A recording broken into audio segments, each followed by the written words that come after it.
Ancient Indian ഹിസ്റ്ററിയിൽ നമ്മൾ ആദ്യം പഠിക്കാൻ പോകുന്ന ഏരിയ, ആദ്യം പഠിക്കാൻ പോകുന്ന chapter is pre historic India. Pre historic India. Pre historic India എന്ന് പറഞ്ഞാൽ ഒരു ചരിത്രം എഴുതപ്പെടുന്നതിന് മുമ്പുള്ള കാലഘട്ടം. പ്രീ ഹിസ്റ്ററിയാണ് അല്ലെ. ഹിസ്റ്ററി എന്ന് വെച്ചാൽ എന്താണെന്നറിയാം, ചരിത്രമാണ്. ഒരു റിട്ടൺ എവിഡൻസ്, റൈറ്റിങ്സ് അല്ലെ, ഒരു റിട്ടൺ എവിഡൻസ് ഇല്ലാത്തൊരു കാലഘട്ടം, അതാണ് പ്രീ ഹിസ്റ്റോറിക് കാലഘട്ടം എന്ന് പറയുമ്പോൾ. അപ്പോൾ ആ കാലഘട്ടത്തിനെ കുറിച്ച് നമ്മൾ എങ്ങനെയായിരിക്കും മനസ്സിലാക്കുക? ചരിത്രം നമ്മൾ മനസ്സിലാക്കുന്ന കൂടുതലും റിട്ടൺ ഡോക്യുമെന്റ്സ് ഒക്കെ വെച്ചിട്ടാണ്, പുരാണങ്ങൾ വെച്ചിട്ടോ എപ്പിക്സ് വെച്ചിട്ടോ അല്ലെങ്കിൽ ഏതെങ്കിലും ഹിസ്റ്റോഗ്രാഫേഴ്സിന്റെ വർക്ക്സ് വെച്ചിട്ടോ ഒക്കെ ആയിരിക്കും നമ്മൾ പറയാം. പക്ഷേ ആ ഒരു കാലഘട്ടത്തിൽ ഹിസ്റ്ററി അവൈലബിൾ അല്ല, റൈറ്റിങ്സ് അവൈലബിൾ അല്ല. അപ്പോൾ അങ്ങനെയാണെങ്കിൽ എന്ത് വെച്ചിട്ടാണ് നമ്മൾ പ്രീ ഹിസ്റ്ററി മനസ്സിലാക്കുക?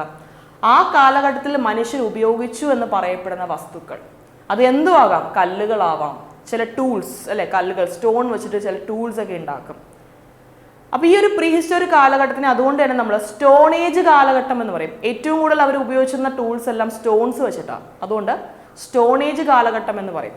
പാലിയോളിത്തിക്, മീസോളിത്തിക്, നിയോളിത്തിക് കാലഘട്ടങ്ങളെ കുറിച്ചെല്ലാം പഠിക്കുന്ന ഒരു കാലഘട്ടം അല്ലേ. അപ്പോൾ മനുഷ്യൻ ഉത്ഭവിച്ച ഒരു ടൈം പീരീഡ് മുതലേ ഈ ഒരു പ്രീ ഹിസ്റ്റോറിക് കാലഘട്ടം ആരംഭിക്കും. അത് കഴിഞ്ഞ് രണ്ടാമതായിട്ട് നമ്മൾ പഠിക്കാൻ പോകുന്നത് ഇൻഡസ് വാലി സിവിലൈസേഷൻ എന്നൊരു ചാപ്റ്ററാണ്, IVC. IVC ഒരു സെപ്പറേറ്റ് ഒരു കാലഘട്ടം എന്നൊന്നും പറയാൻ പറ്റത്തില്ല. നമ്മൾ പറഞ്ഞില്ലേ പാലിയോളിത്തിക്, മീസോളിത്തിക്, നിയോളിത്തിക്. നിയോളിത്തിക് കഴിഞ്ഞ് വരുന്നൊരു കാലഘട്ടമുണ്ട്, ചാൽക്കോളിത്തിക് ഫേസ് എന്ന് പറയും. ഓക്കെ, ആദ്യമായിട്ടൊരു കോപ്പർ, ഒരു മെറ്റൽ ഉപയോഗിച്ച് തുടങ്ങുന്ന കാലഘട്ടമാണ് ചാൽക്കോളിത്തിക് ഫേസ്. ഈ ചാൽക്കോളിത്തിക് കാലഘട്ടത്തിൻ്റെ ഏകദേശം മിഡിൽ പീരീഡിലായിട്ട്, കുറച്ച് മിഡ് ഹാഫ് ആയിട്ട് ഇന്ത്യയുടെ നോർത്ത് വെസ്റ്റേൺ ഭാഗത്ത്, ഇന്ത്യയുടെ നോർത്ത് വെസ്റ്റേൺ, ഇന്നത്തെ നമ്മുടെ രാജസ്ഥാൻ, പഞ്ചാബ്, പാകിസ്ഥാൻ്റെ ഭാഗങ്ങളിലായിട്ട് പണ്ട് അത്യാവശ്യം സ്പ്രെഡഡ് ആയിട്ട് കടന്നിരുന്ന ഒരു സിവിലൈസേഷനാണ് ഹാരപ്പൻ സിവിലൈസേഷൻ അഥവാ ഇൻഡസ് വാലി സിവിലൈസേഷൻ. അപ്പോൾ ആ സിവിലൈസേഷൻ എന്ന് പറയുമ്പോൾ ശരിക്കും ഇന്ത്യയുടെ തന്നെ ഒരു ഒറിജിൻ അവിടെ നിന്ന് സ്റ്റാർട്ട് ചെയ്യുന്നതാണ് പറയുന്നത്. ഇന്ത്യൻ സിവിലൈസേഷൻ്റെ സ്റ്റാർട്ടിംഗ് പോയിന്റ് ആണ് IVC എന്ന് പറയുന്നത്. അപ്പോൾ അതാണ് രണ്ടാമതായിട്ട് നമ്മൾ പഠിക്കാൻ പോകുന്ന ഒരു ചാപ്റ്റർ. ഇതിൻ്റെ കാലഘട്ടമെല്ലാം നമ്മൾ ഇനി അങ്ങോട്ട് പോകുമ്പോൾ മനസ്സിലാവുന്നുണ്ട് കേട്ടോ.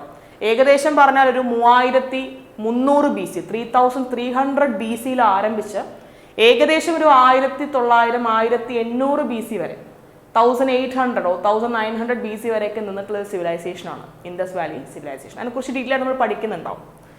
അത് കഴിഞ്ഞാൽ മൂന്നാമത്തെ ചാപ്റ്ററിലേക്ക് നമ്മൾ പോകുന്നത് വേദിക് പീരീഡ് അഥവാ വേദിക് സിവിലൈസേഷൻ്റെ ടോപ്പിക്കാണ്. വേദങ്ങൾ എഴുതപ്പെട്ട കാലഘട്ടം, വേദങ്ങളുടെ ഒരു ഇമ്പോർട്ടൻസ്.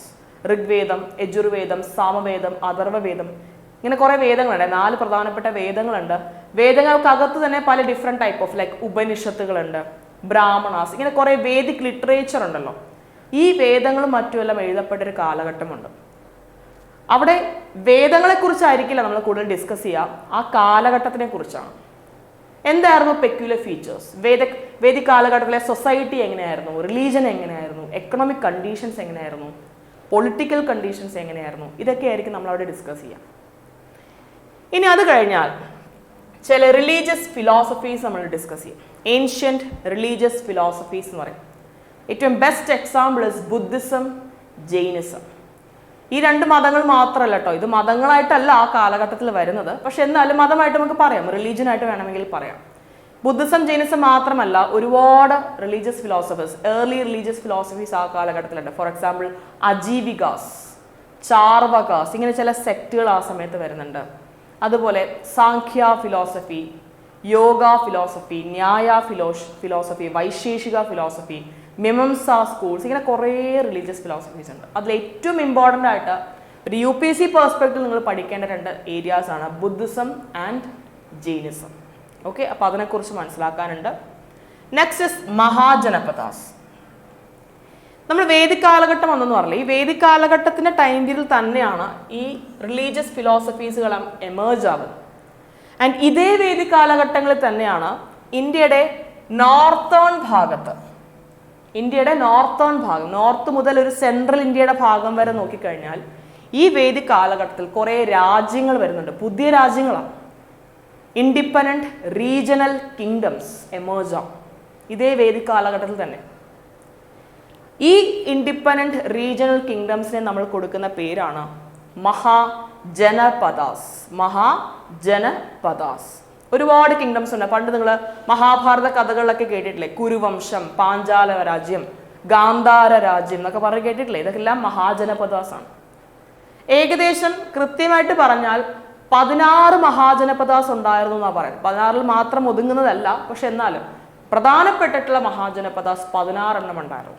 ആ 16 മഹാജനപദാസ് എവിടെയാണ് ലൊക്കേറ്റ് ചെയ്യുന്നതെന്നൊക്കെ പഠിക്കും. അതിൽ തന്നെ ഏറ്റവും ഇമ്പോർട്ടൻ്റ് ആണ്